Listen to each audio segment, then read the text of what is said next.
Hay una sola persona a la que hable y conduzca todo, a pesar de no ser el jefe.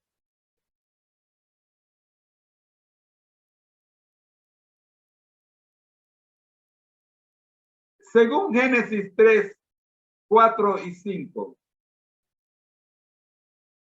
¿qué indica que el primer pecador fue motivado por el deseo de cambiar la fidelidad al reino de Dios por la fidelidad al reino del yo?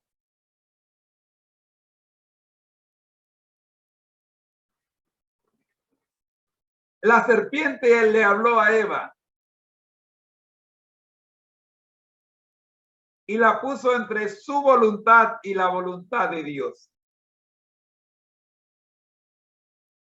El lema "mi voluntad" fue el germen tanto de la rebelión de Lucifer y sus ángeles como de la desobediencia de nuestros primeros padres. Por supuesto, todo eso contrasta marcadamente con el lema "tu voluntad",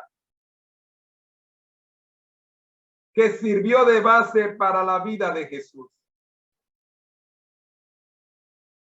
Los que pretendemos vivir bajo el reino de Dios hemos de estar comprometidos a cumplir la voluntad de Dios. A fin de cuentas, nuestra conducta es lo que pone de manifiesto a cuál de los dos reinos le hemos entregado nuestra lealtad. Anoche conversé con una de mis hijas que tenía tiempo de no hablar con ella. Y en la hora que estuvimos hablando, hablamos sobre la música en la iglesia. Por más que a ti te guste un ritmo musical, un estilo de música, si quieres adorar a Dios con tu vida 24/7, tienes que pedirle al Espíritu Santo que te dé la fuerza para renunciar a ese estilo de música que no te deja tranquilo.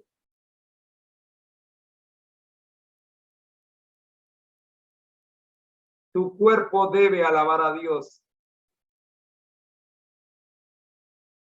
en todo momento y lugar. Tus cuerdas vocales deben alabar a Dios tanto en el canto como en la predicación y en todo lo que digas. El apóstol Pablo te recuerda, pues coméis o bebéis o haced cualquier otra cosa, hacedlo para la gloria de Dios.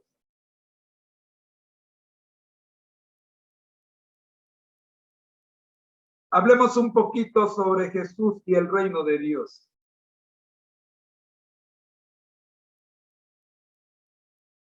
Si leemos atentamente los evangelios, podremos darnos cuenta de que Jesús, tanto en sus enseñanzas como en sus milagros, se concentró especialmente en un tema primordial.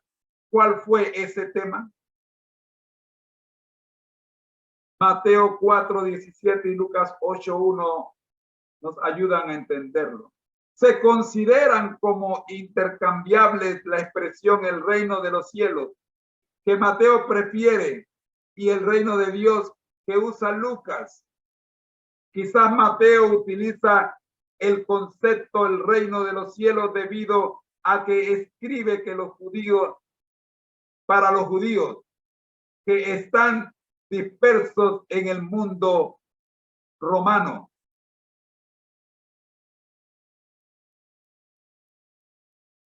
a que ellos evitaban mencionar el nombre de Dios por respeto a su santidad. Jesús declaró que vendría el día cuando los reinos de este mundo se convertirían en el reino de nuestro Señor y de su Cristo. Apocalipsis 11:15.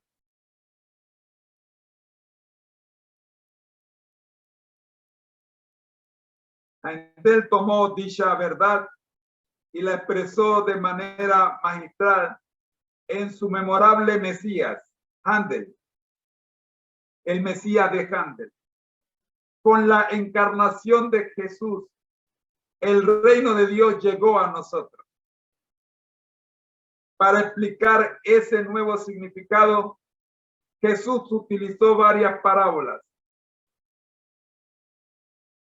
Lee las siguientes parábolas con calma e identifica lo que afirman respecto al reino de Dios. La parábola de la semilla de mostaza. La parábola de la levadura. Ambas registradas en Lucas 13, 18 al 21.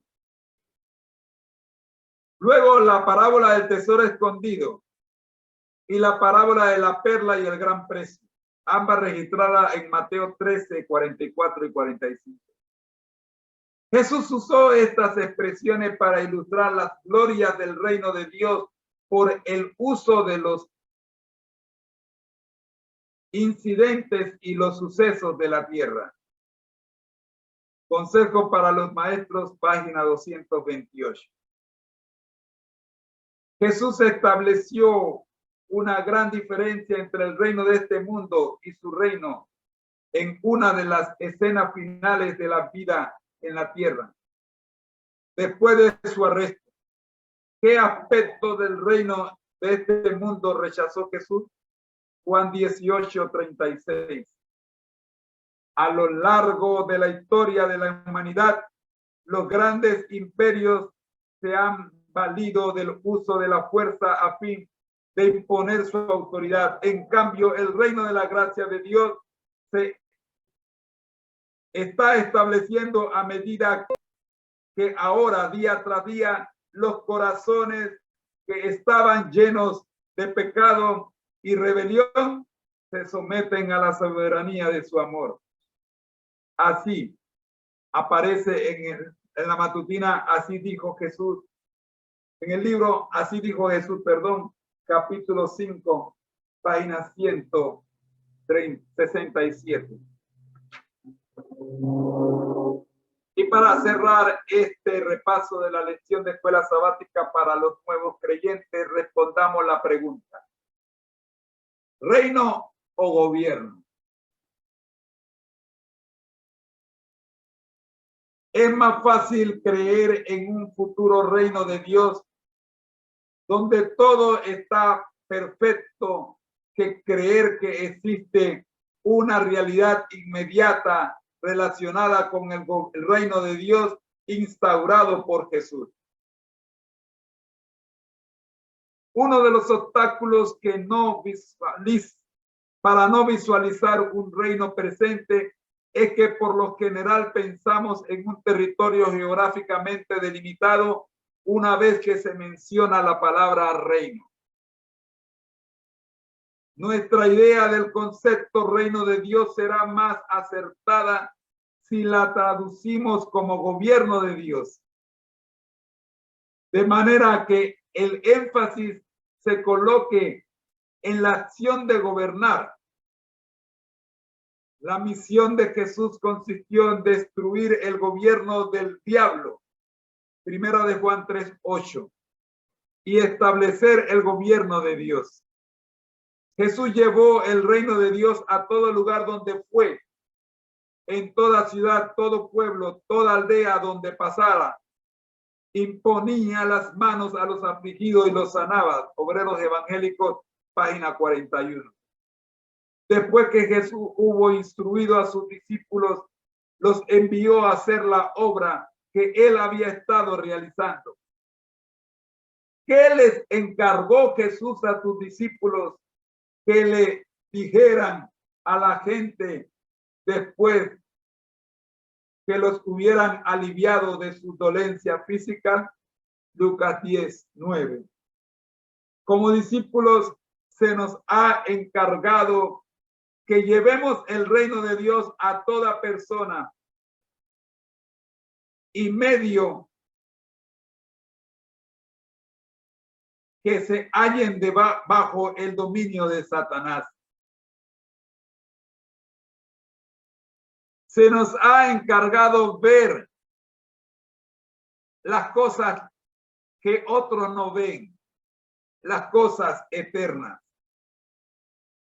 Se nos ha encargado ver en los que están bajo el dominio de Satanás a un hijo de Dios secuestrado.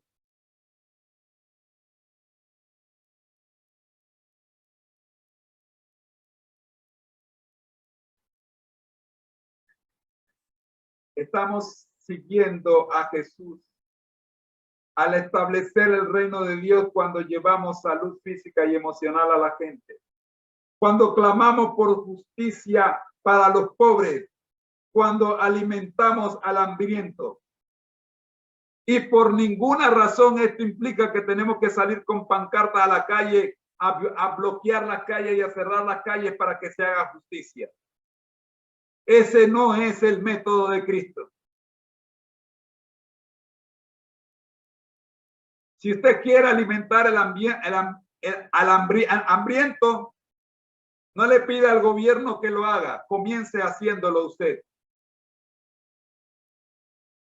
Elena G. de White nos recuerda que cuando Cristo estuvo sobre la tierra, envió a sus discípulos a proclamar el reino de Dios por toda Judea. Y en este ejemplo reveló claramente que es el deber de su pueblo durante todo el tiempo impartir a otros el conocimiento que tienen del camino, la vida y la verdad. Así aparece en la matutina ser semejante a Jesús, la página 280. Si en la escuela donde estás, si en la universidad donde te encuentras, hay un grupo motivándote a salir a tirar piedra y a bloquear calles porque tienes que protestar por el alto costo de la vida, recuerda, tú eres hijo de Dios, tú eres hija de Dios. Y ese no es el método de Cristo. Del poco dinero que tú recibes de Dios o de tus padres, destina un porcentaje para atender las necesidades de los necesitados. Cuando estaba en la universidad, recuerdo bien que en muchas ocasiones practiqué esto con mis compañeros de clase.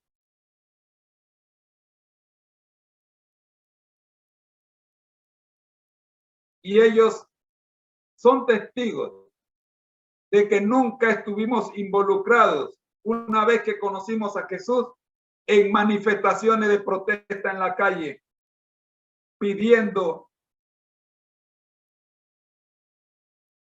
una mejor vida para el pueblo.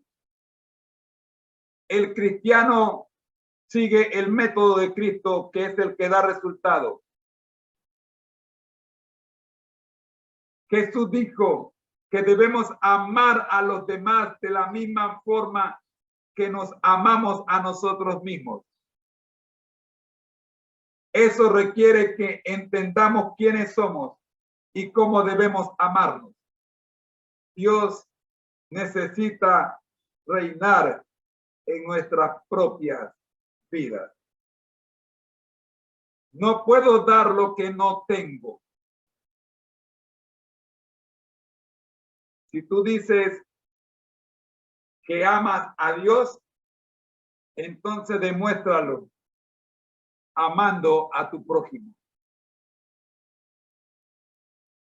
Hasta aquí, mis queridos hermanos, llegamos al final de este repaso de la lección para nuevos creyentes.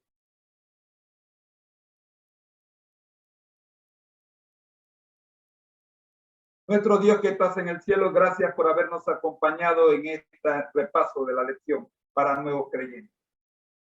Oramos, buen Dios, para que el mismo pueda servir y fortalecer y ayudar en la toma de decisiones de los nuevos creyentes que nos están escuchando. Gracias, Padre, por Jesús. Amén. Mis queridos hermanos, nos preparamos ahora para el plato fuerte de la mañana de hoy, que es la lección de escuela sabática regular. y que está a cargo de mi querida esposa. Me dan 10 segundos para cuadrar la lección. Ya regreso. Bendiciones.